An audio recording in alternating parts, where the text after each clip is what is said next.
अभ्रमं भंगरहितं अजडं विमलं सदा आनंदतीर्थमतलं भजेतापत्रयापहं मिथ्या सिद्धांत दुर्ध्वांत विध्वंसन विचक्षण जयतीर्थाख्य तनिर्भासतां नो हृदंबरे अर्थिकल्पितकल्पोऽयं प्रत्यर्थिगजकेसरी व्यासतीर्थ गुरुर्भूयाद् अस्मदिष्टात् सिद्धये तपो विद्या विरक्त्यादि सद्गुणौगाकरानहं वादिराज गुरून् वन्दे हयग्रीवपदाश्रयान् पूज्याय राघवेन्द्राय सत्यधर्मरताय च भजतां कल्पवृक्षाय नमतां कामधेनवे दुर्वादि ध्वांतरवये वैष्णवेन्दीवरेन्दवे श्री राघवेन्द्र गुरवे नमो अत्यंत दयाळवे आपादमौलिपर्यन्तं गुरूणाम् आप्तिं स्मरेत् तेन विघ्नाः प्रणश्यन्ति सिद्ध्यन्ति मनोरथाः हरिः ओं श्री गुरुभ्यो नमः.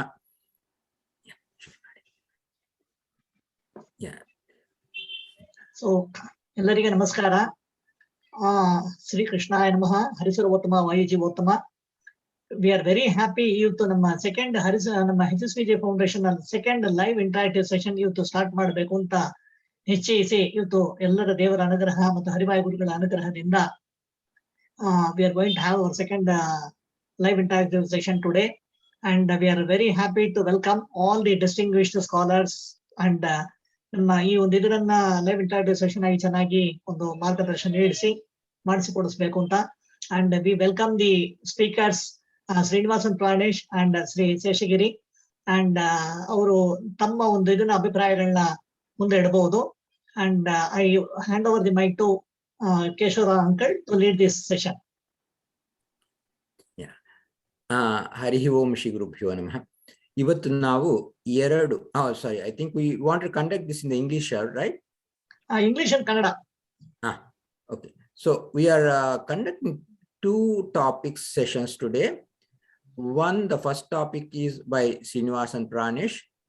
It is about Veda Apaurushayatva, and then the second topic will be by Sri Sheshagiri Rao, and that will be how to balance our busy lives with Shastra sessions also, both incorporated to life, how to handle and manage, balance this out. So that will be the second topic.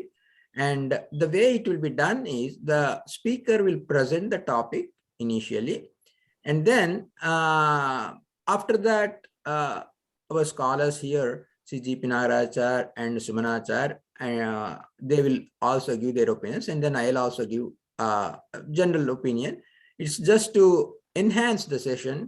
And after that, the second topic will be taken up, and similar pattern will be followed for that also. And I'll hand over the mic to Sri Srinivasan Pranesh to present the topic. And Hare Srinivasa. Namaskar. Om Shri Hanuma Bhima Madhvantargata Shri Ramakrishna Vedavyasatmaka Shri Lakshmi Hayagrivaya Namaha. Harihi Om. Kalyanadbhuta Gatraya Kamidhartha Pradayine Srimad Venkatanathaya Srinivasaya Te Namaha. Vyasaya Bhavanashaya Srishaya Gunarashaye Hridhyaya Shuddha Vidhyaya Madhvaya Cha Namo Namaha. Pujyaya Raghavendraya Satya Dharmarataya Cha Bhajatam Kalpa Vrikshaya Namatam Kamadenave. My pranamas, humble namaskaras to all pandits, scholars and sajjanas present in this session. So today my topic is going to be Veda Apaurushayatva Vada, and acceptance of Vedas as Pramanas in whole. It is not sufficient if we just accept the Apaurushayatva of Veda. Some of the philosophies which we will go through when we go into detail, they divide the Vedas into two sections. One giving philosophical meaning, the other one in the they take in the common sense, a normal sense. So those divisions also should not be there. We should accept the whole Vedas as Pramanas. So these are the two things which we are going to see today. So if we see Vedanta Sutras given by Vyasadeva, the first sutra in the Jignasa Adhikarana, it starts as Om Atato Brahma Jignasa Om. So there he establishes that Brahma Jignasa has to be taken necessarily. When the Purva Pakshin argues that there is no necessity to take Brahma Jignasa, there is no one called Brahman, and it is only Jiva which can be understood by the experience of I. There in the first Brahma Sutra, it is said like that, and in the second one, in the Janmadhyatikarana, he says Om Janmadhyasya Yataha Om. So here it speaks about the creation and other functions of the God, Lord Hari. So when we go to Purva Paksha, like Mayavadins or Vishishtadvaitins, they say it is only creation, sustenance, and destruction based on Taittiriya Upanishad statements like Yatova Imani Bhutani Jayante, all those. But Sri Madhvacharya says that it does not stop with these three, and there are more functions. He gives about 8 functions like creation, sustenance, destruction, and then propulsion or niyamana, and then giving jnana, ajnana, and then bondage through ajnana, and moksha through jnana.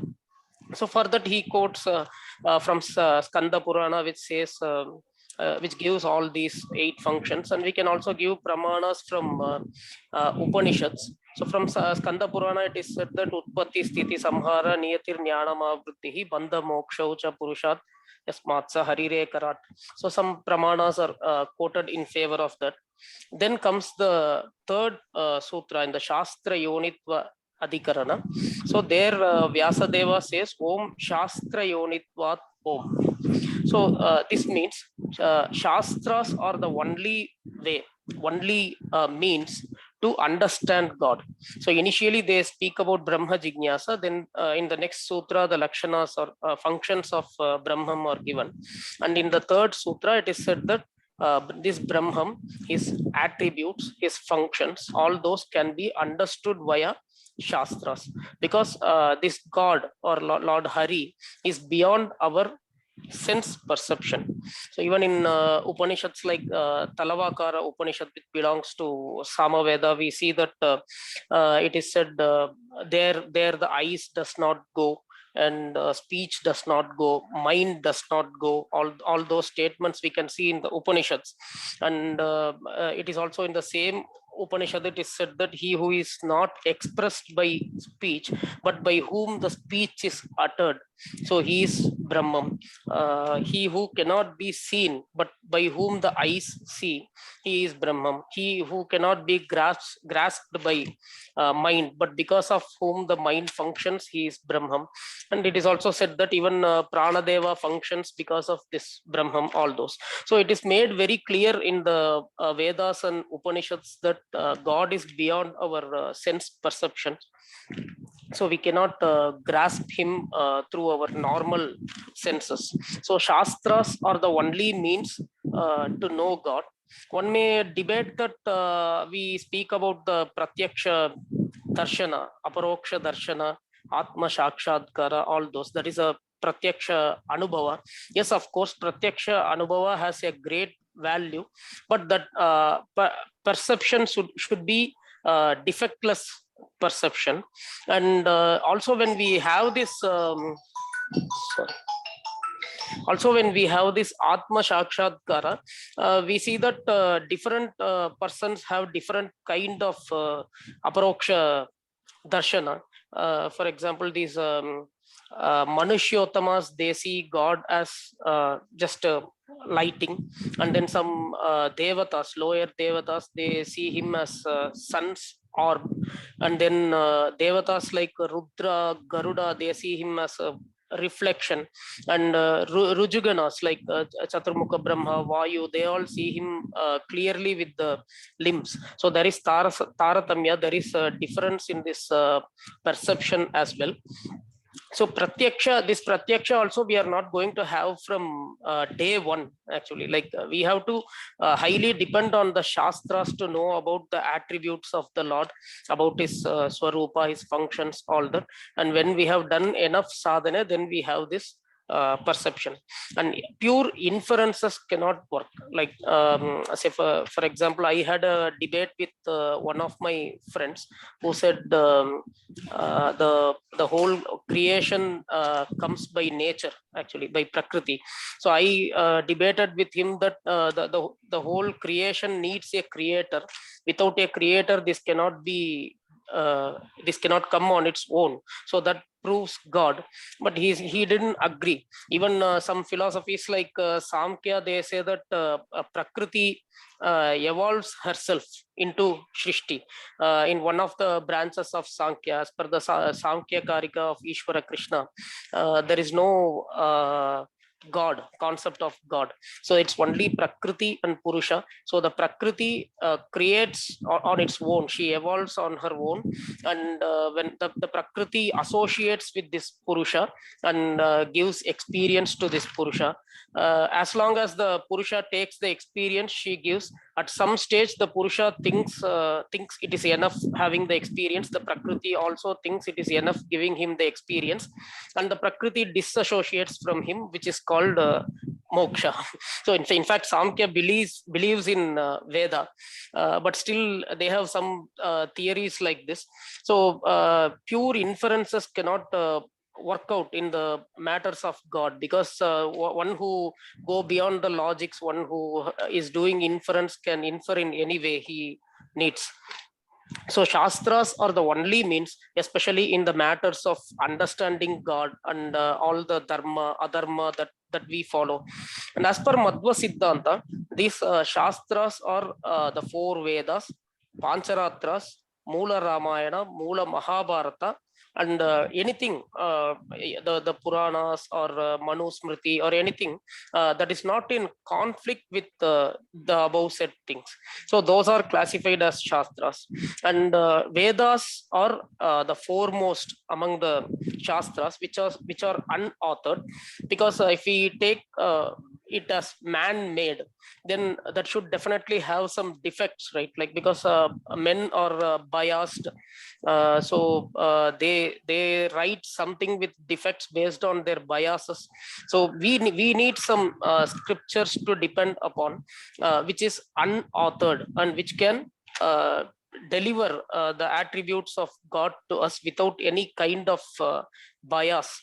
So in that way, Vedas form the basis of it may be Vyasa Vedanta or even Madhva Siddhanta. So it is very much essential to prove that these Vedas are unauthored. They are not written by somebody or composed by somebody. So some philosophies, they do not accept the validity of Vedas itself. Some philosophies, they accept the Vedas as authority, but they do not accept the eternity of these Vedas. So our acharyas have debated in various granthas about this Veda Apaurushayatva.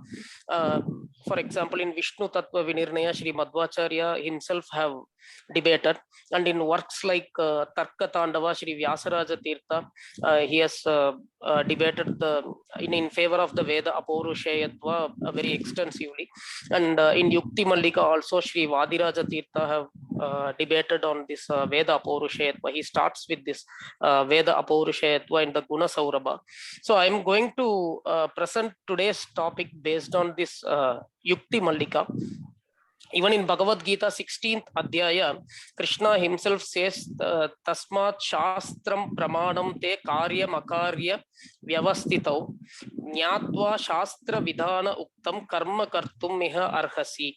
So he advises Arjuna that Shastras are the authority in saying what is right and what is wrong. So we have to follow Shastras by all means. So Lord Krishna himself says that Shastras are the authority in the matters of dharma, adharma, everything. So, of course, Vedas are the foremost among the Shastras. So, going to the Yukti Mallika Guna Saurabha of Sri Vadiraja Tirtha, he picks up the beliefs of various philosophies about Vedas and he refutes them one by one. That is what we are going to see now. So the first view that he takes is Vedas are not the authority, and the founders of various systems are the authority. These kind of debates are put forward by the Buddhas, Jainas, all who believe only in perception and inference, and they do not believe in Vedas at all. So how Shri Vadiraja Tirtha debates this is, he says, in case we accept that the Vedas are not authority and the respective founders are authority, then we could see that there is always conflict between the various founders. One is accepted as Sarvagnya, and the same person does not accept the other philosophers as Sarvagnya. So if, for example, if Jains accept somebody, some of their Acharya as Sarvagnya, then they don't accept other philosophies who debate with them as Sarvagya. And it is also vice versa. The other philosophy does not accept the Jain Acharyas as Sarvagnya. So if it goes this way, everybody rejects one another. They do not agree with each other's view. And it is impossible to come to a conclusion on who is the authority. So the founders cannot be authority at all. And within each school, there are various branches. Like say, for example, we take Buddhism, they have various branches in it. Sankhya has, Jainis have various branches. So he concludes that the founders of the systems cannot be the authority, and only the Vedas can be the authority. That is the first view, which is rejected by him.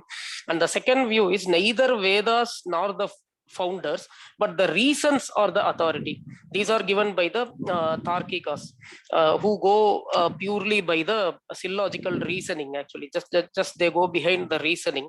So this view is also rejected by Shri Vadiraja Tirtha in his Yukti Mallika, saying that reasons cannot be the authority, because say, for example, we sip water 3 times when we do Achamana.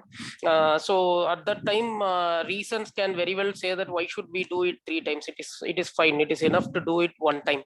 So reasons can go wrong. Actually, it cannot be proper, like japa, tapa, so many things which we repeat again and again. So just by mere reasoning, they can say that repetition of this is not necessary. And if we say we are embodied souls, and we have to leave this deha to attain moksha, for example, that is not moksha, but I'm just saying for a debate, then the people, those who go behind the reason, may very well say that just cut his body and kill him so that he will attain liberation. So reason can be of any kind, and these reasons cannot be the authority in the matters of dharma, adharma, or God. So that is how the second view is rejected. And the third view he picks up is that Vedas are authority, but not Apaurusheya, and they are produced by Ishvara. Ishvara is the author of Vedas or something. Like the Nyaya Vaisheshikas, they take this view, and there also Sri Vadiraja Tirtha debates and says that their Ishvara, this philosophy, as per their philosophy, the Ishvara cannot be the producer of Vedas, because as per their philosophy, God does not have any kind of form. So when he does not have any form, just going by their reasons, so if the God does not have any kind of form, then he does not have the vocal organs as well. But it is proven by reasons that vocal organs like mouth, tongue, everything is required to produce the Shabda. So their Ishvara cannot be the author of Vedas. That is how it is debated. And further, when Sri Hari is in Yoga Nidra during Mahapralaya, we are seeing in the texts that Mahalakshmi, in the form of Durga Devi, she recites the Vedas to wake him up from that Yoga Nidra. So it is seen that even before the Paramatma gets up from his Yoga Nidra, Vedas are being recited. So Yoga Nidra means he is not in the sleep actually, but still from the texts we see that Vedas are chanted to bring him up from the Yoga Nidra. So in view of all these, Ishvara producing the Vedas are also rejected. Then comes the fourth view, which is Vedas or authority, and Apaurushaya and Nitya as well. But the Ishvara has nothing to do with the Vedas. So this kind of stand is being taken by the Mimamsakas. So they believe in Vedas. So we can quote pramanas from Vedas for them. It is in Purusha Sukta that we recite often. We can see that तस्मात् यज्ञात् सर्वहुतः रुचः सामानि जज्ञिरे छन्दागुंसि जज्ञिरे तस्मात् यजुस्तस्मादजायत. So these kind of things we can see in Purusha Sukta, which says from Yajna Namaka Paramatma only arose the Rig Veda, Samaveda, Chandas like Gayatri, Yajurveda, everything. So there stand in the fourth view that Ishvara has nothing to do with the Vedas, but Vedas are Apaurushaya and they are Nitya. That view is also rejected. Vedas are Apaurushaya and Nitya, that is fine. But the view that Ishvara has nothing, or Mahavishnu has nothing to do with that, that is not valid. So this view is also rejected. So after rejecting all these views, he comes to the conclusion that Vedas are the authority, and they are Apaurushaya, non-authored, and they are Nitya, they ever exist, and they are revealed by God, Mahavishnu, in every kalpa in the same way. In fact, the varnas, everything is eternal. Actually, I'm not going into details of the Vada. I just want to make it simple because of the time constraints. So with that, Veda Apaurushayatva has to be understood, because that is the basic, that is the foundation of philosophy, and without belief in the Veda Apaurushayatva we cannot proceed. So then comes the next problem. Now let us say that everybody accepts Veda Apaurushayatva, yet there are some philosophies like Mayavada which accept the Veda Apaurushayatva, but they divide the Shruti texts as Tattva Vedaka and Atattva Vedaka. That is, Tattva Vedaka means for them that gives some philosophical meaning, that is a core philosophy for them, and Atattva Vedaka means that is common, or something that gives tentative knowledge, and something that is not to be taken seriously. So how they use it to build their philosophy is, whenever they see some Abheda Shrutis, they call it Tattva Vedaka. It is philosophical, and they try to prove their philosophy. And whenever they see the Veda Shrutis, they say it is Atattva Vedaka, and they say that those can be ignored. So that is how they take it, because in Shrutis, when we see at the surface level, few Shrutis may look contradicting with each other, but it is not really. So how, let us see how Sri Vadiraja Tirtha tackles this, or he debates this. So he gives a Drishtanta example. So when two cows are fighting with each other, so how to stop the fight, how to resolve the contradiction. So if we just show grass to one of these two cows, then automatically one of these cows get diverted and the fight will stop. But how Mayavadins are handling this is like to stop the fight between two cows. What if you cut one cow and kill it? So that is not the right way to do it. That is what he wants to convey. Because if we start dividing the Vedas like Tattva Vedaka, Atattva Vedaka, all that, then again the Shruti itself cannot be a good pramana actually, because every philosopher will start bending the Shruti to suit his own philosophy. That is not the right approach. The philosophies should be derived from Shruti, and Shruti should not be bent to adjust with the philosophy. So here he debates, Sri Vadiraja Tirtha debates that the Shrutis as whole should be accepted as pramanas, and dividing the Vedas into two branches is like trying to kill one cow when that has a conflict with another cow. So then there are some conflicting statements looking at the surface level. So how to deal with them? So that for that he suggests an idea that the Shrutis can be taken as Niravakasha Shruti and Savakasha Shruti. So Niravakasha Shruti means that something can be interpreted in only one way. There is no other interpretation. There is no possibility of second interpretation at all. And Savakasha Shruti means it can be interpreted in more than one way. So for example, if we say that that fish is in Ganga, so it means that the fish is in water. We cannot take other meaning at all. But if we say that house is in Ganga, that doesn't mean the house is in water. Actually, the house is in shore.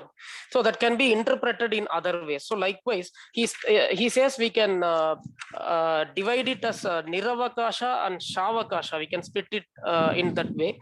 And he says that Aikya Shrutis, for example, they all can be meant as unity of place, thought, scope, qualities, all that. Unity, Aikya need not necessarily be that two entities merge with one another and becoming one entity. Say for example, we say Aikya of Brahmanas, then it means that a group of Brahmanas are standing in one place. They are united. That's all. It doesn't mean all the Brahmanas have combined with each other and have become one Brahmana. So these kind of Aikya Shrutis, Abheda Shrutis, all those can be interpreted in many ways, whereas the Veda Shrutis cannot be interpreted differently. Those are Savakasha Shruti, whereas the Abheda Shrutis, all the Shrutis that are quoted by Mayavadins are they are Shavakasha Shruti, whereas the Veda Shrutis are Niravakasha Shruti. Sorry, I interchanged it. So all the Veda Shrutis are Niravakasha and all the Abheda Shrutis are Shavakasha. It can be interpreted in more than one meaning. So I can give some example for that quickly. Say for example, in Bhagavata 4th Skanda 7th Adhyaya, this applies to Puranas also, not only Shrutis. So it says Trayanam Eka Bhavanam Yona Pashyati Vai Vidam.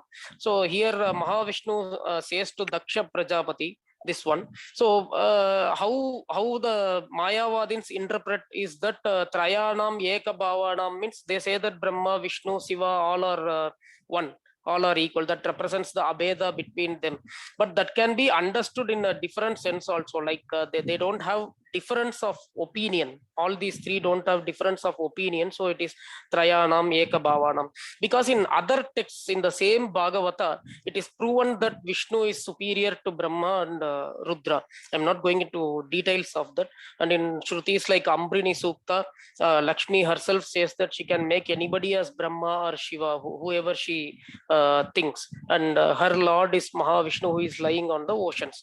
So the best way to tackle the contradiction between Shrutis is that considering one as Niravakasha Shruti, which can give only one meaning, and fixing the meaning of that, whereas the other one will surely be Shavakasha Shruti, which can be interpreted in other ways. And that Shavakasha Shruti should be interpreted in a way that it doesn't have any conflict with this Niravakasha Shruti.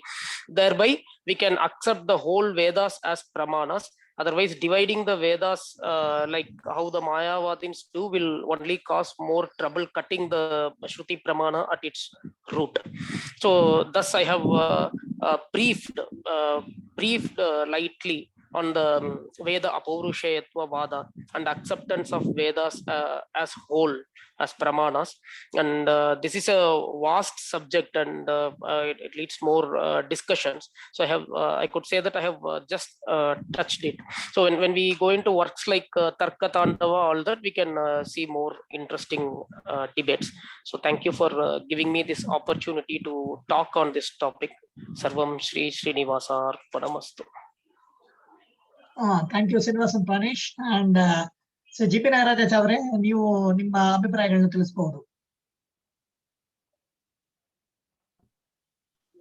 ಕೃಷ್ಣಂ ವಂದೇ ಮಂಥಪಾಶಧರಂ ದಿವ್ಯಾರ್ಭಕಾಕೃತಿಂ ಶಿಖಾಬಂಧತ್ರಯೋಪೇತಂ ಭೀಷ್ಮೀಮಧ್ವಕರಾರ್ಪಿತಂ ತಪಸ್ವಾಧ್ಯಾಯ ಶುಶ್ರೂಷಾ ಕೃಷ್ಣಪೂಜಾ ರತಂ ಮುನಿಂ ವಿಶ್ವೇಶಮಿಷ್ಟದಂ ವಂದೇ ಪರಿವ್ರಾಟ್ ಚಕ್ರವರ್ತಿನಂ. ಶ್ರೀ ಗುರುಭ್ಯೋ ನಮಃ. ಶ್ರೀನಿವಾಸ್ ಪ್ರಾಣೇಶ್ ಅವರು ವೇದ ಅಪೌರುಷೇಯ ಎಂಬುದರ ಬಗ್ಗೆ ಯುಕ್ತಿ ಮಲ್ಲಿಕಾದಲ್ಲಿ ವಾದಿರಾಜ ತೀರ್ಥ ಶ್ರೀಪಾದಂಗಳವರು ವೇದವನ್ನು ಸಮಗ್ರ ವೇದವು ಪ್ರಮಾಣ ಅನ್ನೋದನ್ನ ಯಾವ ರೀತಿಯಲ್ಲಿ ಸಮರ್ಥನೆ ಮಾಡಿದ್ದಾರೆ ಅಂತ ತುಂಬಾ ಚೆನ್ನಾಗಿ ವಿವರಣೆ ಮಾಡಿದ್ರು. ಅಂದ್ರೆ ವೇದ ಅಪೌರುಷೇಯ ಅಂತ ಯಾಕೆ ಒಪ್ಪಬೇಕು ಅದರ ಬಗ್ಗೆ ಅವರು ಹೈಲೈಟ್ ಮಾಡಬೇಕಾಗಿತ್ತು. ವೇದ ಅಂತ ಅಪೌರುಷೇಯ ಅಂತ ಯಾಕೆ ಒಪ್ಪಬೇಕು ಅಂತಾದ್ರೆ, ತತ್ವನಿರ್ಣಯದಲ್ಲಿ ಆಚಾರ್ಯರು ನಿರೂಪಣೆ ಮಾಡಿದ ಹಾಗೆ ಒಂದು ವಾಕ್ಯ ಅಪ್ರಮಾಣ ಅಂತ ಆಗಬೇಕು ಅಂತಾದ್ರೆ ವಾಕ್ಯ ತಾನೇ ಅಪ್ರಮಾಣ ಆಗೋದಿಲ್ಲ. ಆ ವಾಕ್ಯವನ್ನು ಯಾರು ಉಚ್ಚಾರಣೆ ಮಾಡಿದ್ದಾನೋ, ಪ್ರಯೋಗ ಮಾಡಿದ್ದಾನೋ ಆ ವ್ಯಕ್ತಿಯಲ್ಲಿ ದೋಷ ಇದ್ರೆ ಆಗ ಆ ವಾಕ್ಯದಲ್ಲಿ ದೋಷ ಬರುತ್ತೆ. ಈಗ ವೇದವನ್ನು ಪ್ರಮಾಣ ಅಂತ ಯಾಕೆ ಒಪ್ಪಬೇಕು ಅಂತಂದ್ರೆ, ಪರಮಾತ್ಮನ ಜ್ಞಾನ ಮತ್ತು ನಮಗೆ ಕಣ್ಣಿಗೆ ಕಾಣದೇ ಇರತಕ್ಕಂತಹ ಅತೀಂದ್ರಿಯವಾದಂತಹ ವಸ್ತುಗಳ ಜ್ಞಾನ, ಅದಕ್ಕೆ ಒಂದು ಪ್ರೂಫ್ ಬೇಕು, ಪ್ರಮಾಣ ಬೇಕು. ಪರಮಾತ್ಮನ ಬಗ್ಗೆ ತಿಳ್ಕೊಳ್ಳೋದಾಗ್ಲಿ, ಪುಣ್ಯ ಪಾಪಗಳ ಬಗ್ಗೆ ಆಗಲಿ, ಸ್ವರ್ಗ ನರಕಗಳ ಬಗ್ಗೆ ಆಗಲಿ ನಾವು ತಿಳ್ಕೊಳ್ಬೇಕು ಅಂದ್ರೆ ನಮಗೆ ಒಂದು ಪ್ರಮಾಣ ಬೇಕು. ಅದು ಪ್ರಮಾಣ ಯಾವುದು ಅಂದ್ರೆ ಪ್ರತ್ಯಕ್ಷವೂ ಆಗೋದಿಲ್ಲ, ಅನುಮಾನವೂ ಆಗೋದಿಲ್ಲ. ಹಾಗಾದ್ರೆ ಆಗಮವೇ ಆಗಬೇಕು. ಆ ಆಗಮದಿಂದ ಪರಮಾತ್ಮನ ಬಗ್ಗೆ ತಿಳ್ಕೊಳ್ಬೇಕು ಅಂತಾದಾಗ ಆ ಆಗಮ ಯಾವುದೋ ವ್ಯಕ್ತಿಯಿಂದ ನಿರ್ಮಾಣಗೊಂಡಂತಹ ಆಗಮ ವಾಕ್ಯ ಅಂತಿಟ್ಕೊಂಡ್ರೆ, ಅಂದ್ರೆ ಯಾವುದು ಆ ಗಮಯತಿ ನಮಗೆ ಒಬ್ಬನ ಬಗ್ಗೆ ಒಂದು ವಸ್ತುವಿನ ಬಗ್ಗೆ ತಿಳಿಸ್ಕೊಡುತ್ತೋ ಅದನ್ನ ಆಗಮ ಅಂತ ಕರೀತಾರೆ. ಹಾಗಾದ್ರೆ ಪರಮಾತ್ಮನ ಬಗ್ಗೆ ತಿಳಿಸಿಕೊಡುವಂತಹ ವಾಕ್ಯಗಳು ಬೇಕು. ಆ ವಾಕ್ಯವನ್ನು ಒಬ್ಬ ವ್ಯಕ್ತಿ ನಿರ್ಮಾಣ ಮಾಡಿದ್ದಾನೆ ಅಂತ ಒಪ್ಪಿದರೆ ಆಗ ಆ ವ್ಯಕ್ತಿಯಲ್ಲಿ ಇರತಕ್ಕಂತಹ ದೋಷಗಳು ಆ ವಾಕ್ಯದಲ್ಲಿ ಬರಲಿಕ್ಕೆ ಅವಕಾಶ ಇದೆ. ವಾಕ್ಯದಲ್ಲಿ ಬರುವ ದೋಷ ಅಂದ್ರೆ ಅಬೋಧಕತ್ವ, ಅದು ಅರ್ಥವನ್ನೇ ತಿಳಿಸ್ಕೊಡೋದಿಲ್ಲ. ವಿಪರೀತ ಬೋಧಕತ್ವ, ತಪ್ಪಾಗಿ ತಿಳಿಸ್ಕೊಡುತ್ತೆ. ಅಥವಾ ವಿಪ್ರಲಂಬಕತ್ವ, ಒಬ್ಬರಿಗೆ ಮೋಸ ಮಾಡಬೇಕು ಎಂಬ ಉದ್ದೇಶದಿಂದ ತಿಳಿಸ್ಕೊಡೋದು. ಈ ರೀತಿಯಾಗಿರ್ತಕ್ಕಂತಹ ದೋಷಗಳೆಲ್ಲ ಇದ್ರೆ ಅದು ಅಪ್ರಮಾಣ ಆಗುತ್ತೆ. ಆದರೆ ವೇದವನ್ನು ಯಾರೂ ನಿರ್ಮಾಣ ಮಾಡಿಲ್ಲ, ಆದ್ದರಿಂದಾಗಿ ವೇದದಲ್ಲಿ ದೋಷಗಳು ಬರಲಿಕ್ಕೆ ಸಾಧ್ಯ ಇಲ್ಲ. ಯಾಕೆ ಹೀಗೆ ಹೇಳಬೇಕು ಅಂತಂದ್ರೆ, ಈಗ ಪರಮಾತ್ಮನ ಬಗ್ಗೆ ಆಗ್ಲಿ, ಅತೀಂದ್ರಿಯವಾದ ಧರ್ಮಾದಿಗಳ ಬಗ್ಗೆ ಆಗ್ಲಿ ನಾವು ತಿಳ್ಕೊಳ್ಬೇಕಾದ್ರೆ ಒಬ್ಬ ವ್ಯಕ್ತಿಯ ವಾಕ್ಯದಿಂದ ಇದನ್ನ ತಿಳ್ಕೊಳ್ತೇವೆ ಅಂತಂದ್ರೆ ಆ ವ್ಯಕ್ತಿ ಹೇಳಿದ್ದೇ ಯಾಕೆ ಸರಿ, ಇನ್ನೊಬ್ಬ ಹೇಳಿದ್ದು ಯಾಕೆ ಸರಿ ಆಗಬಾರದು ಅನ್ನೋ ಪ್ರಶ್ನೆ ಬರುತ್ತೆ. ಅಂದ್ರೆ ಪರಮಾತ್ಮನ ಬಗ್ಗೆ ನಮಗೆ ಸರಿಯಾದ ಜ್ಞಾನ ಈ ವ್ಯಕ್ತಿಗಳ ವಾಕ್ಯದಿಂದ ನಾವು ಪಡೆಯಲಿಕ್ಕೆ ಸಾಧ್ಯವೇ ಇಲ್ಲ. ಪರಮಾತ್ಮ ಸರ್ವಜ್ಞನಾಗಿದ್ದಾನೆ ನಾವು ಹೇಳ್ತೇವೆ, ಆದರೆ ಇತರವಾದಿಗಳು ಪರಮಾತ್ಮನನ್ನು ಸರ್ವಜ್ಞ ಅಂತ ಒಪ್ಪಿಲ್ಲ. ಆದ್ದರಿಂದಾಗಿ ಆ ಪರಮಾತ್ಮನ ವಾಕ್ಯದಿಂದಲೂ ಪರಮಾತ್ಮನ ಬಗ್ಗೆ ನಾವು ತಿಳ್ಕೊಳ್ಳಿಕ್ ಆಗೋದಿಲ್ಲ. ಹಾಗಾದರೆ ಪರಮಾತ್ಮನ ಬಗ್ಗೆ ಸರಿಯಾದಂತಹ ಜ್ಞಾನ ನಮಗೆ ಬರಬೇಕು ಅಂತಾದ್ರೆ ಆ ಪರಮಾತ್ಮನನ್ನು ತಿಳಿಸ್ಕೊಡ್ತಕ್ಕಂತ ಒಂದು ಪ್ರೂಫ್, ಪ್ರಮಾಣ ಬೇಕು. ಅದೇ ವೇದ. ಆ ವೇದ ಅದು ಯಾರು ರಚನೆ ಮಾಡಿದ್ದಾರೆ ಎಂಬುದಾಗಿ ಅದಕ್ಕೆ ಕರ್ತೃವಿನ ಬಗ್ಗೆ ನಮಗೆ ಯಾವ ಪುರಾವೆಯೂ ಇಲ್ಲ. ಅಂದ್ರೆ ಅದು ಅಪ್ರಮಿತವಾದ ಕರ್ತೃ. ಅಂದ್ರೆ ಅದಕ್ಕೆ ಕರ್ತೃ ಯಾರು ಎಂಬುದಾಗಿ ಯಾರಿಗೂ ಕೂಡ ಪ್ರಮಿತ ಆಗಿಲ್ಲ, ಅದು ಪ್ರಮಾಣ ಸಿದ್ಧವಾಗಿಲ್ಲ. ಯಾಕೆ ಅನಾದಿ ಕಾಲದಿಂದಲೂ ಕೂಡ ವೇದವನ್ನು ಶ್ರುತಿ ಅಂತ ಹೇಳ್ತಾರೆ. ಶ್ರುತಿ ಅಂದ್ರೆ ಏನರ್ಥ? ಶ್ರವಣ ಮಾಡಿಕೊಂಡೇ ಬಂದದ್ದು. ಅದರಿಂದಾಗಿ ಅನಾದಿ ಕಾಲದಿಂದಲೂ ವೇದ ಎಂಬತಕ್ಕಂತಹದ್ದು ಶ್ರವಣದ ಮೂಲಕವೇ ಮುಂದುವರೆದು ಬಂದಿದೆ. ಶ್ರುತಿ ಎಂಬತಕ್ಕಂತ ಶಬ್ದದಿಂದ ಆ ಅರ್ಥ ನಮಗೆ ತಿಳಿದು ಬರ್ತಾ ಇದೆ. ಇಂತಹ ವೇದ ಪರಮಾತ್ಮನ ಬಗ್ಗೆ ತಿಳಿಸ್ಕೊಡುತ್ತೆ. ಇದು ವಾಕ್ಯರೂಪವಾದದ್ದು. ವಾಕ್ಯರೂಪವಾದಂತಹ ವೇದ, ಅದರಲ್ಲಿ ದೋಷ ಇರ್ಲಿಕ್ಕೆ ಅವಕಾಶವೇ ಇಲ್ಲ. ಯಾಕಿಲ್ಲ ಅಂತ, ಒಂದು ವೇಳೆ ದೋಷ ಇದೆ ಅಂತ ಆದ್ರೆ ಆ ವಾಕ್ಯದಿಂದಲೂ ಪರಮಾತ್ಮನ ತಿಳ್ಕೊಳ್ಳಿಕ್ಕೆ ನಾವು ಆಗೋದಿಲ್ಲ. ಹೇಗೆ ನಾವು ಒಬ್ಬ ವ್ಯಕ್ತಿಯಿಂದ ನಿರ್ಮಾಣಗೊಂಡಂತಹ ಒಂದು ಕಾವ್ಯ ಅಥವಾ ಒಂದು ಶಾಸ್ತ್ರ, ಒಂದು ಕಥೆ, ಕಾದಂಬರಿ ಇಂತಹದ್ದನ್ನ ತೆಗೆದುಕೊಂಡಾಗ ಆ ವ್ಯಕ್ತಿಯಲ್ಲಿ ದೋಷ ಇದೆ ಅಂತಾದ್ರೆ ಅವನು ನಿರ್ಮಾಣ ಮಾಡಿರ್ತಕ್ಕಂಥ ಕೃತಿಯಲ್ಲಿ ದೋಷ ಇದೆ ಅಂತ ನಾವು ಸಂದೇಹ ಪಡ್ತೇವೆ. ಹಾಗೆ ಪರಮಾತ್ಮನ ಬಗ್ಗೆ ತಿಳ್ಕೊಳ್ಬೇಕು ಅಂತಾದ್ರೆ ನಮಗೆ ಸಂದೇಹಕ್ಕೂ ಅವಕಾಶ ಇಲ್ಲದೆ ಇರತಕ್ಕಂತಹ ಒಂದು ಪ್ರಮಾಣ ಗ್ರಂಥ ಬೇಕು, ಅದೇ ವೇದ.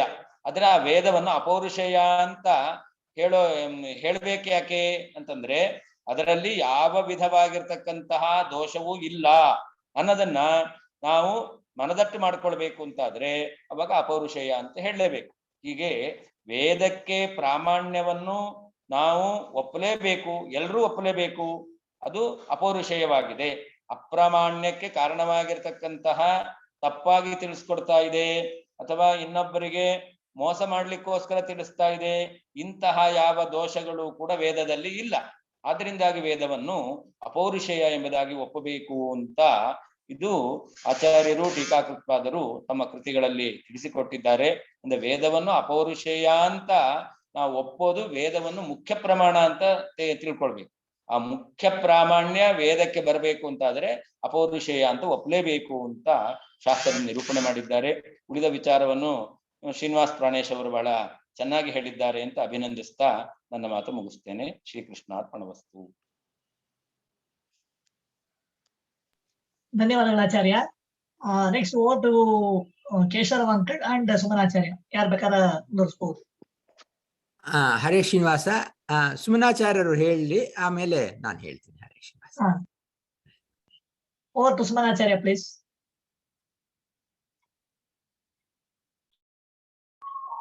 ಹರಯೇ ನಮಃ. ನಾನೊಂದು 10 ನಿಮಿಷ ತಡವಾಗಿ ಜಾಯಿನ್ ಆದೆ, ಬಟ್ ಆದ್ರೆ ಎಸೆನ್ಸ್ ಗೊತ್ತಾಯ್ತು.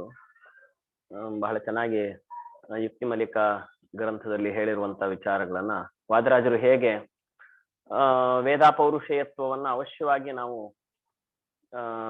ಒಪ್ಪಲೇಬೇಕಾಗಿರ್ತಕ್ಕಂತಹದ್ದು ಅನ್ನೋದನ್ನ ಅನೇಕ ದೃಷ್ಟಾಂತಗಳು ಪ್ರಮಾಣಗಳನ್ನ ಇಟ್ಟುಕೊಂಡು ಸಾಮಾನ್ಯರಿಗೂ ಅರ್ಥವಾಗುವ ರೀತಿಯಲ್ಲಿ ಒಂದು ಯುಕ್ತಿಯನ್ನ ಕೊಟ್ಟು ಅದನ್ನ ಸಮರ್ಥನೆ ಮಾಡಿರೋದ್ರ ಬಗ್ಗೆ ಉತ್ತಮವಾದ ಪ್ರಯತ್ನವನ್ನ ನಮ್ಮ ಶ್ರೀನಿವಾಸನ್ ಪ್ರಾಣೇಶ್ ಅವರು ಮಾಡಿದ್ರು. ಕಿಂಡಲ್ ಫರ್ದರ್ ಇಂಟ್ರೆಸ್ಟ್, ಇನ್ನಷ್ಟು ಅದರಲ್ಲಿ ನಾನು ಒಂದಿಷ್ಟು ಜನಗಳಿಗೆ ಇನ್ನಷ್ಟು ಸ್ಪಷ್ಟವಾಗಿ ಗೊತ್ತಾಗ್ಬೇಕು ಅಂದ್ರೆ, ಯಾಕಂದ್ರೆ ಅವರು ಉಪಯೋಗಿಸ್ತಕ್ಕಂಥ ಶಬ್ದಗಳಿದೆಯಲ್ಲ, ತತ್ವವೇದಕ, ಅತತ್ವವೇದಕ, ಇವೆಲ್ಲ ಸಾಮಾನ್ಯ ಜನರಿಗೆ ಅರ್ಥ ಆಗೋದಿಲ್ಲ. ಅಫ್ಕೋರ್ಸ್ ಶಾಸ್ತ್ರದ ಈ ಲೆವೆಲ್ ನಲ್ಲಿ ಡಿಸ್ಕಷನ್ ಬರ್ಬೇಕಾದ್ರೆ ಅಥವಾ ಈ ಡಿಬೇಟ್ ನಲ್ಲಿ ಪಾರ್ಟಿಸಿಪೇಟ್ ಮಾಡ್ಬೇಕಾದ್ರೆ ಒಂದಿಷ್ಟು ವೇದಾಂತದ ಪರಿಚಯ, ವೇದಗಳ ಪರಿಚಯ ಇವೆಲ್ಲ ಇದ್ದವರಿಗೆ ಮಾತ್ರ ಸಾಧ್ಯ. ಸರಿ, ಆದ್ರೂ ಇನ್ನು ಒಂದ್ ಸ್ವಲ್ಪ ನಾನು 1-2-3 ಪ್ರಶ್ನೆಗಳು ಮಾತ್ರ ಮಾಡ್ತೀನಿ ಅಷ್ಟೇ. ನಾನು ಇಲ್ಲಿ ಅದ್ರ ಬಗ್ಗೆ ಹೆಚ್ಚು ಡಿಸ್ಕಷನ್ಸ್ ಹೋಗದೆ, ಶ್ರೀನಿವಾಸನ್ ಪ್ರಾಣೇಶ್ ಅವರು ಯಾರು ಮಾತಾಡಿದ್ದಾರೋ, ಶೇಷಗಿರಿ ರಾವ್ ಅವರು, ಇವರೇ ಅದ್ರ ಬಗ್ಗೆ ಇನ್ನಷ್ಟು ಬೆಳಕು ಚೆಲ್ಲಿದ್ರೆ ಚೆನ್ನಾಗಿರುತ್ತೆ ಅಂತ ಅನ್ಸುತ್ತೆ. ಉದಾಹರಣೆಗೆ ಈಗ ಯಾರಾದ್ರೂ ಒಬ್ರು ಮಾಡಿರ್ತಕ್ಕಂತಹ ವಾಕ್ಯಗಳು, ಉದಾಹರಣೆಗೆ ನಾರಾಯಣ ಪಂಡಿತಾಚಾರ್ಯರು ಇರ್ಲಿ, ಅವ್ರು ಬರೆದಿರ್ತಕ್ಕಂತಹ ಮಧ್ವವಿಜಯ ಇರ್ಬೋದು, ಅಥವಾ ತ್ರಿವಿಕ್ರಮ ಪಂಡಿತರು ಬರೆದಿರ್ತಕ್ಕಂತಹ ಗ್ರಂಥ ಇರ್ಬೋದು, ಇವುಗಳನ್ನ ಮತ್ತೆ ವೇದವ್ಯಾಸರು ಮಾಡಿರ್ತಕ್ಕಂತಹ ಬ್ರಹ್ಮಸೂತ್ರಾದಿಗಳು ಅಥವಾ ಮಹಾಭಾರತಾದಿ ಗ್ರಂಥ ಪುರಾಣಗಳು, ಇವುಗಳು ಎರಡನ್ನೂ ನಾವು ತೂಕ ಹಾಕಿ ನೋಡಿದಾಗ ಯಾವುದಕ್ಕೆ ಹೆಚ್ಚು ಒಂದು ತೂಕ ಇದೆ ಹೆಚ್ಚು ಅಂತ ಸಾಮಾನ್ಯವಾಗಿ ಕೇಳಿದ್ರೆ, ಶಾಸ್ತ್ರಜ್ಞರು ಎಲ್ಲರೂ ಹೇಳುವುದು ಏನು ಅಂದ್ರೆ, ಸಾಕ್ಷಾತ್ ಭಗವಂತನ ಅವತಾರವಾಗಿರ್ತಕ್ಕಂತಹ ವೇದವ್ಯಾಸರೇ ಮಾಡಿದ್ದಾರೆ ಅಂದ ಮೇಲೆ ಅದಕ್ಕೆ ಹೆಚ್ಚಿನ ಬೆಲೆ. ಯಾಕಂದ್ರೆ ಅದನ್ನ ಆಧರಿಸಿಕೊಂಡು ಆಮೇಲೆ ಇವರೆಲ್ಲರೂ ಬರೆದಿದ್ದಾರೆ, ಆದ್ರಿಂದ ಅದ್ರ ಮೇಲೆ ರಿಲೈ ಆಗಿ ಬರೆದಿರ್ತಕ್ಕಂಥದ್ದು. ಆದ್ರಿಂದ ಮುಖ್ಯ ಸೋರ್ಸ್ ಯಾವ್ದು, ಸಾಮಾನ್ಯವಾಗಿ ಸೋರ್ಸ್ ಬುಕ್ಗೆ ಹೆಚ್ಚು ಬೆಲೆ. ಆದ್ರಿಂದ ಅದು ಮಹಾಭಾರತವೇ ಇರಲಿ, ಬ್ರಹ್ಮಸೂತ್ರವೇ ಇರಲಿ, ಮತ್ತೊಂದೇ ಇರಲಿ ಅಂತ. ಯಾಕೆ ಅದಕ್ಕೆ ಬೆಲೆ ಅನ್ನೋ ಪ್ರಶ್ನೆ ಮತ್ತೆ ಬರುತ್ತೆ. ಯಾಕೆ ವೇದವ್ಯಾಸರು ಬರೆದಿದ್ದಾರೆ ಆದ್ರಿಂದ ಬೆಲೆ ಅಂದ್ರೆ, ಭಗವಂತನು ಹೇಳಿದ್ದಾನೆ ಅಲ್ಲ, ಭಗವಂತ ಹೇಳಿದ್ದಾನೆ ಆದ್ರಿಂದ ಬೆಲೆ ಅಂದ್ರೆ ತನ್ನ ಬಗ್ಗೆ ತಾನೇ ಹೇಳ್ಕೊಂಡಿದ್ದಾನೆ. ಒಂಥರ ಸೆಲ್ಫ್ ಅಪ್ರೈಸಲ್ ಆಯ್ತದೆ ಅಲ್ವಾ. ಸಾಮಾನ್ಯವಾಗಿ ಮಹಾಭಾರತ ಅಂದ್ರೆ ಏನು, ಅಥವಾ ಅಷ್ಟಾದಶ ಪುರಾಣಗಳು ಅಂದ್ರೇನು, ಬ್ರಹ್ಮಸೂತ್ರ ಅಂದ್ರೆ ಇನ್ನೇನು, ಭಗವಂತನ ಅಪಾರವಾದಂತಹ ಮಹಿಮೆ, ಸರ್ವೋತ್ತಮತ್ವ ಇತ್ಯಾದಿಗಳನ್ನು ತಿಳಿಸ್ಲಿಕ್ಕೆ ಅವೆಲ್ಲ ಗ್ರಂಥಗಳು ಹೊರಟಿರೋದು. ಹಾಗಾದ್ರೆ ಭಗವಂತನ ಏನು ಅಪರಿಮಿತ ಶಕ್ತಿಯನ್ನ, ಸರ್ವೋತ್ತಮತ್ವವನ್ನ, ಇವನ್ನೆಲ್ಲ ತಿಳಿಸ್ಲಿಕ್ಕೆ ಹೊರಟಿರ್ತಕ್ಕಂತಹ ಮಹಾಭಾರತಾದಿ ಗ್ರಂಥಗಳನ್ನ ಜಗತ್ತಿಗೆ ಕೊಟ್ಟಿರ್ತಕ್ಕಂಥವನು ಭಗವಂತನೇ. ಹಾಗಾದ್ರೆ ಒಂದು ರೀತಿಯಾಗಿ ಭಗವಂತನು ಹಿ ಹ್ಯಾಸ್ ಅಡ್ವರ್ಟೈಸ್ಡ್ ಅಬೌಟ್ ಹಿಮ್ಸೆಲ್ಫ್, ತಾನೇ ತನ್ನ ಬಗ್ಗೆ ಸ್ಪಷ್ಟವಾಗಿ ಪರಿಕಲ್ಪನೆಯನ್ನ ಮಾಡಿಕೊಟ್ಟಿದ್ದಾನೆ. ಅದು ಹೆಂಗ್ ಮಾಡ್ಕೊಟ್ಟ ಅಂತ ಹೇಳಿದ್ರೆ, ಬೇಸ್ಡ್ ಆನ್ ವೇದ. ಕೇಳಿದ್ರೆ ಇಲ್ಲ, ವೇದಗಳಲ್ಲಿ ಏನ್ ಹೇಳಿದಾರ ಅದನ್ನೇ ದೇವರು ಈ ತರ ಕೊಟ್ಟ ಅಂತ ನಾವು ಮತ್ತೆ ಅದನ್ನ ಹೇಳ್ತೀವಿ. ವೇದಗಳನ್ನ ಅರ್ಥ ಮಾಡ್ಕೊಳ್ಬೇಕಾದ್ರೆ ನಮಗೆ ಮಹಾಭಾರತಾದಿ ಗ್ರಂಥ ಬೇಕು. ಮಹಾಭಾರತಾದಿ ಗ್ರಂಥಗಳಿಗೆ ಪ್ರಾಮಾಣ್ಯ ಹೇಗ್ ಬಂತು? ಯಾಕಂದ್ರೆ ವೇದಗಳನ್ನ ಏನಿದೆಯೋ ಅದನ್ನೇ ದೇವ್ರು ಕೊಟ್ಟ, ಅವನೇ ನಮ್ಗೆ ಮೋಸ ಮಾಡ್ಲಿಲ್ಲ. ವೇದಲ್ಲಿ ಏನಿತ್ತು ಅದನ್ನೇ ಬರೆದ ಅಷ್ಟೇ ಪಾಪ ಭಗವಂತ, ನಮಗ ಅನುಕೂಲ ಆಗ್ಲಿ, ವೇದದಲ್ಲಿರ್ತಕ್ಕಂಥದನ್ನ ಕಥೆಗಳ ಮೂಲಕ, ಅನೇಕ ಪ್ರಸಂಗಗಳ ಮೂಲಕ ಗೊತ್ತಾಗ್ಲಿ ಅಂತ ಹೇಳಿ ಮಹಾಭಾರತಾದಿ ಗ್ರಂಥಗಳ ಮೂಲಕ 18 ಪುರಾಣಗಳ ಮೂಲಕ ಭಗವಂತ ಕೊಟ್ಟ ಹೊರತಾಗಿ ತಂದೇನೂ ಸೇರಿಸ್ತಿಲ್ಲ ಅಂತ ನಾವು ಹೇಳ್ತೀವಿ. ಕರೆಕ್ಟ್. ಅಂದ್ರೆ ಏನರ್ಥ, ವೇದಗಳನ್ನ ಅರ್ಥ ಮಾಡ್ಕೊಳ್ಬೇಕಾದ್ರೆ ನಿಮ್ಗೆ ಪುರಾಣ ಬ್ರಹ್ಮಸೂತ್ರ ಇವೆಲ್ಲ ಬೇಕು. ಈ ಪುರಾಣ ಬ್ರಹ್ಮಸೂತ್ರಗಳಿಗೆ ಬೆಲೆ ಬಂದದ್ಯಾಕೆ? ವೇದಗಳನ್ನ ಆಧರಿಸಿ ಬರ್ತಿದ್ದಾರೆ ಅಂತ. ಇದು ಒಂದು ರೀತಿಯಾಗಿ ಅನ್ಯೋನ್ಯಾಶ್ರಯ ಆಗ್ಲಿಲ್ವಾ? ವೇದಕ್ಕೆ ಎಕ್ಸಿಸ್ಟೆನ್ಸ್, ವೇದಗಳಿಗೆ ಒಂದು ಒಳ್ಳೆಯ ಅದರ ಅರ್ಥ ಗೊತ್ತಾಗ್ಬೇಕು, ನಮಗೆ ಅದು ಚೆನ್ನಾಗ ಗೊತ್ತಾಗ್ಬೇಕು ಅಂತಂದ್ರೆ ಈ ಗ್ರಂಥಗಳನ್ನ ಬ್ರಹ್ಮಸೂತ್ರಾದಿಗಳ ಮೂಲಕನೇ ತಾನೆ, ಸುಮ್ಮನೆ ಸಾಕ್ಷಾತ್ತಾಗಿ ಏನು ಓದ್ಲಿಕ್ಕಾಗಲ್ಲ. ಹಾಗಾಗಿ ಆ ಭಾಷ್ಯ ಇರ್ಬೋದು, ಬ್ರಹ್ಮಸೂತ್ರ ಇರ್ಬೋದು, ಇವನ್ನೆಲ್ಲವನ್ನು ಕೂಡ ನಾವು ಸಹಾಯ ತೆಗೆದುಕೊಂಡೇ ವೇದಗಳನ್ನು ಓದ್ಬೇಕು. ಹಾಗಾದ್ರೆ ಆ ಭಾಷ್ಯಕ್ಕೂ ಮೂಲವಾಗಿರ್ತಕ್ಕಂತಹ ಬ್ರಹ್ಮಸೂತ್ರ ಇರ್ಬೋದು ಅಥವಾ ಇತಿಹಾಸ ಗ್ರಂಥವಾದ ಮಹಾಭಾರತ ಇರ್ಬೋದು, ಇದನ್ನೆಲ್ಲ ಭಗವಂತನಾದಂತಹ ವೇದವ್ಯಾಸರೇ ಬರೆದಿದ್ದಾರೆ ಅಂತ. ಹಾಗಾದ್ರೆ ಮಹಾಭಾರತಾದಿ ಗ್ರಂಥಗಳನ್ನ ಪ್ರಾಮಾಣ್ಯ ಅದಕ್ಕೆ ಹೇಗ್ ಕೂಡತ್ತೆ? ಯಾಕಂದ್ರೆ ವೇದಗಳಕ್ಕೆ ವ್ಯಾಖ್ಯಾನ ಮಾಡ್ತಾ ಇದೆ ಭಗವಂತ ಬರ್ದಿದ್ದಾನೆ ಆದ್ರಿಂದ ಅಂತ. ವೇದಗಳ ಅರ್ಥ ಹೆಂಗಾಗತ್ತೆ? ಇವುಗಳನ್ನು ಓದಿದ್ರೆ ವೇದ ಅರ್ಥ ಆಗತ್ತೆ. ಇದು ಒಂಥರ ಅನ್ಯೋನ್ಯಾಶ್ರಯ, ಕೋಳಿಯಿಂದ ಮೊಟ್ಟೆನೋ ಮೊಟ್ಟೆಯಿಂದ ಕೋಳಿನೋ ಅನ್ನೋ ತರ ಮೊದಲು ಯಾವ್ದು ಬೇಕು ಅನ್ನೋ ರೀತಿಯಲ್ಲಿ ಆಗ್ಬಿಡುತ್ತೆ. ಈ ರೀತಿ ಆದಾಗ ಅವಾಗ ನಾವು ಹೇಗೆ ಇದನ್ನ ಸಮರ್ಥನೆ ಮಾಡೋದು? ವೇದಗಳಿಗೆ ಮೇಲ್ಗೈಯನ್ನ ಕೊಡಬೇಕು. ಯಾಕಂದ್ರೆ ವೇದಗಳು ಯಾರು ಬರ್ದಿದ್ದಲ್ಲ, ಮುಂಚೆಯಿಂದ ಇದೆ, ದೇವರೇನು ಬರ್ದಿದ್ದು ಅಲ್ಲ. ನೈಯಾಯಿಕರು ಹೇಗೆ ಪೌರುಷೇಯ ಅಂತ ಹೇಳ್ತಾರೆ, ದೇವರೇ ಬರ್ದ, ಜಗತ್ತನ್ನು ಸೃಷ್ಟಿ ಮಾಡ್ದಂಗೆ ವೇದಾನು ಸೃಷ್ಟಿ ಮಾಡ್ದ ಅಂತ ನೈಯಾಯಿಕರೆಲ್ಲರೂ ಕೂಡ ಹೇಳಿಬಿಡ್ತಾರೆ. ಹಾಗಲ್ಲ, ಮಧ್ವ ಮತದಲ್ಲಿ ವೇದವು ಅಪೌರುಷೇಯವಾದದ್ದು, ಯಾರೂ ಬರಲಿಲ್ಲ. ದೇವ್ರು ಹೆಂಗೆ ಮುಂಚೆಯಿಂದ ಇದಾನೋ ಈ ಜ್ಞಾನವೂ ಮುಂಚೆಯಿಂದ ಇದೆ ಅಷ್ಟೇ. ದೇವ್ರು ಏನ್ ಮಾಡ್ದ, ಅದನ್ನ ಸಂರಕ್ಷಣೆ ಮಾಡ್ದ ಅಷ್ಟೇ. ಯಾವಾಗ ಪ್ರಳಯ ಕಾಲದಲ್ಲಿ ಅದನ್ನು ತೆಗೆದು ತನ್ನ ಹೊಟ್ಟೆ ಒಳಗೆ ಇಟ್ಕೊಂಡ, ಎಲ್ಲ ಜೀವರಾಶಿಗಳನ್ನ ಇಟ್ಕೊಂಡ ಹಾಗೆ ಸೃಷ್ಟಿ ಕಾಲದಲ್ಲಿ ಮತ್ತೆ ತಿರ್ಗಾ ಅದನ್ನ ಹೊರಗೆ ಹಾಕಿ ಅದನ್ನೆಲ್ಲ ಕೊಟ್ಟ, ಹೈಗ್ರೀವಾದಿ ರೂಪದಿಂದ ಭಗವಂತನು ಹೊರಗೆ ಕೊಟ್ಟ ಅಂತ ಹೇಳ್ತೀವಿ. ಹಾಗಾದ್ರೆ ಭಗವಂತನು ಮೋಸ ಮಾಡ್ದ ಅಂತ ನಾವು ಹೇಳ್ತಾ ಇಲ್ಲ, ನಾವು ಹೇಳ್ತಾ ಇರೋದು ಇಷ್ಟೇ. ವೇದಗಳಿಗೆ ಪ್ರಾಮಾಣ್ಯ, ವೇದಗಳು ಒಳ್ಳೆ ಅದ್ರಲ್ಲಿರ್ತಕ್ಕಂಥ ಅರ್ಥ ಏನು ಅಂತ ಗೊತ್ತಾಗಬೇಕಾದ್ರೆ, ನಮಗೆ ವೇದಾಧ್ಯಯನ ಚೆನ್ನಾಗಿ ಮಾಡಬೇಕಾದ್ರೆ ಬ್ರಹ್ಮಸೂತ್ರಾದಿ ಗ್ರಂಥಗಳ ಸಹಾಯ ಬೇಕು. ಬ್ರಹ್ಮಸೂತ್ರಾದಿ ಗ್ರಂಥಗಳನ್ನ ಬರ್ದಿರ್ತಕ್ಕಂಥವನು ಭಗವಂತನೇ ಆದ್ರಿಂದ ಈ ಪರಸ್ಪರವಾಗಿ ಈಗ ಅನ್ಯೋನ್ಯಾಶ್ರಯ ಆಯ್ತು. ಇವುಗಳನ್ನ ನಮಗೆ ಯಾತಕ್ಕೆ ಇವುಗಳನ್ನು ಒಪ್ಬೇಕು ಅಂದ್ರೆ ವೇದಗಳನ್ನು ಸೋರ್ಸ್ ಆಗಿ ಇಟ್ಟುಕೊಂಡಿದ್ದಾರೆ. ಆದ್ರಿಂದ ವೇದಗಳಿಗೆ ಪ್ರಾಮಾಣ್ಯ, ಅದರ ಅರ್ಥ ಹೇಗಾಗತ್ತೆ ಅಂದ್ರೆ ಇವುಗಳ ಮೂಲಕ ಅಂತ. ಈ ಪರಸ್ಪರವಾಗಿ ಏನೊಂದು ಈ ಬಂಧ ಇದೆಯಲ್ಲ, ಈ ಒಂದು ಸಂಶಯ, ಇದನ್ನ ಹೇಗೆ ಪರಿಹಾರ ಮಾಡ್ಕೊಳ್ಬೇಕು ಅನ್ನೋದ್ರ ಬಗ್ಗೆನೂ ಒಂದ್ ಸ್ವಲ್ಪ ಶ್ರೀನಿವಾಸನ್ ಪ್ರಾಣೇಶ್ ಅವರೇ ಅದರ ಬಗ್ಗೆ ಏನಾದ್ರೂ ಈ ಸಂಶಯ, ಸಾಮಾನ್ಯ ಜನರಿಗೆ ಬರ್ತಕ್ಕಂಥ ಸಂಶಯ, ಇದನ್ನ ಹೇಗೆ ಪರಿಹರಿಸಬಹುದು ಅನ್ನೋ ರೀತಿಯಲ್ಲೂ ಏನಾದ್ರೂ ಒಂದ್ ಸ್ವಲ್ಪ if you could throw light upon this, I think it would be better ಅಂತ is what I feel. I think over to Srinivasan Pranesh. Haresh, Srinivasan Pranesh ಅವರೇ, ನೀವೇನಾದ್ರೂ ಅದರ ಬಗ್ಗೆ ಹೇಳ್ಬೇಕಂತ ಹೇಳ್ರಿ, ಇಲ್ಲ ನಾನು ಮುಂದುವರಿಸ್ತೀನಿ. Haresh Srinivas. leave it to you, sir. Thank you. ತಡಪತ್ರಿ ಅವರು ದಯವಿಟ್ಟು. ನಮಸ್ಕಾರಗಳು. ಹರೇಶ್ ಶ್ರೀನಿವಾಸ, ಶ್ರೀನಿವಾಸ್ ಪ್ರಾಣೇಶನವರು ತುಂಬಾ ಚೆನ್ನಾಗಿ, ಯಾಕಂದ್ರೆ ವೇದಗಳ ವಿಷಯ ಅನ್ನೋದು ಬಹಳ ಆಳವಾದ ವಿಷಯ. ನಾನು ಮೊದಲು ಇಂಗ್ಲಿಷ್ ನಲ್ಲಿ ಹೇಳೋಣ ಅನ್ಕೊಂಡೆ, ಕನ್ನಡದಲ್ಲಿಯೇ ಮುಂದುವರಿಸ್ತಾ ಇದ್ದಾರಾದ್ದರಿಂದ ಕನ್ನಡದಲ್ಲೇ ಹೇಳ್ಬಿಡೋಣ ಅಂತ ನಿರ್ಣಯ ಮಾಡಿದ್ದೀನಿ. ತುಂಬಾ ಚೆನ್ನಾಗಿ ಶ್ರೀನಿವಾಸನ್ ಪ್ರಾಣೇಶ್ ಅವರು ಇದು ಆಳವಾದ ವಿಷಯ, ವೇದಗಳ ವಿಷಯ, ಅಪೌರುಷೇಯತ್ವ ಅನ್ನುವ ವಿಷಯ ಇದೆ. ಅದು ಅವ್ರು ಹೇಳಿದಂತೆ ಒಂದು ಸೆಷನ್ ನಲ್ಲಿ, ಒಂದು ತಾಸಿನಲ್ಲೋ 2 ತಾಸಿನಲ್ಲೋ ಮಾಡತಕ್ಕದ್ದಲ್ಲ, ಅದಕ್ಕೆ ತುಂಬಾ ಸಮಯ ಬೇಕು. ಅದೇ ಸಂಕ್ಷಿಪ್ತವಾಗಿ ಅದಕ್ಕೆ ಬೇಕಾದ ಒಂದು ಪರಿಚಯವನ್ನು ಮಾತ್ರ ಮಾಡಿಕೊಟ್ಟರು. ಅದಕ್ಕೆ ಶ್ರೀ GP ನಾಗರಾಚಾರ್ಯ ಅವರು ತುಂಬಾ ಚೆನ್ನಾಗಿ ಮಂಡನೆ ಮಾಡಿದ್ದಾರೆ. ಹಾಗೆ ಶ್ರೀ ಸುಮನಾಚಾರ್ಯ ಅವರು ಕೂಡ ತುಂಬಾ ಚೆನ್ನಾಗಿ ಮಂಡನೆ ಮಾಡಿದ್ದಾರೆ. ಸೊ ಆದ್ದರಿಂದ ಸರ್ವಿತ ಸರ್ವಣವಾಗದಂತೆ ಅವರು ಹೇಳಿದ್ದನ್ನೇ ಮತ್ತು ಹೇಳದೆ ಸ್ವಲ್ಪ ಅದಕ್ಕೆ ಜೋಡಿಸುವಂತಹ ವಿಷಯವನ್ನು ಮಾತ್ರ ನಾನು ಹೇಳ್ತಾ ಇದ್ದೀನಿ.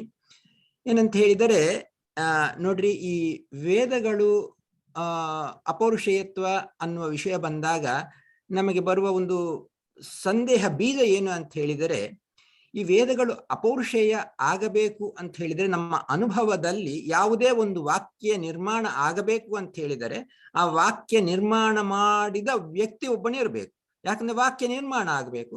ವಾಕ್ಯ ನಿರ್ಮಾಣ ಆಗ್ಬೇಕಂದ್ರೆ ವ್ಯಕ್ತಿಯ ಒಂದು ಇಂಟರ್ಫಿಯರೆನ್ಸ್ ಇಲ್ಲದೆ ನಿರ್ಮಾಣ ಆಗ್ಲಿಕ್ಕೆ ಸಾಧ್ಯವಾಗುವುದಿಲ್ಲ. ಲೌಕಿಕ ವಾಕ್ಯಗಳೆಲ್ಲವೂ ಹಾಗೆ ಇದೆ. ಒಂದು ಲೌಕಿಕ ವಾಕ್ಯ ಬಂದಿದೆ ಅಂದ್ರೆ ಕರ್ತ ಗೊತ್ತಿಲ್ಲದೆ ಇದ್ರು ಕೂಡ ಅದಕ್ಕೆ ಗೂಢಕರ್ತೃಕತ್ವ, ಯಾರೋ ಅನಾನಿಮಸ್ ಅಂತೀವಿ ನೋಡ್ರಿ, ಆ ವಿಧವಾಗಿ ಒಬ್ಬ ಯಾರೋ ಇದ್ದಾನೆ, ನಮ್ಗೆ ಗೊತ್ತಿಲ್ಲ ಕರ್ತ. ಹಾಗೆ ವೇದಗಳಲ್ಲಿ ವಾಕ್ಯಗಳಿದೆ. ಆದ್ದರಿಂದ ವೇದವೂ ಕೂಡ ಯಾರೋ ಒಬ್ಬರು ಮಾಡಿರಬೇಕು.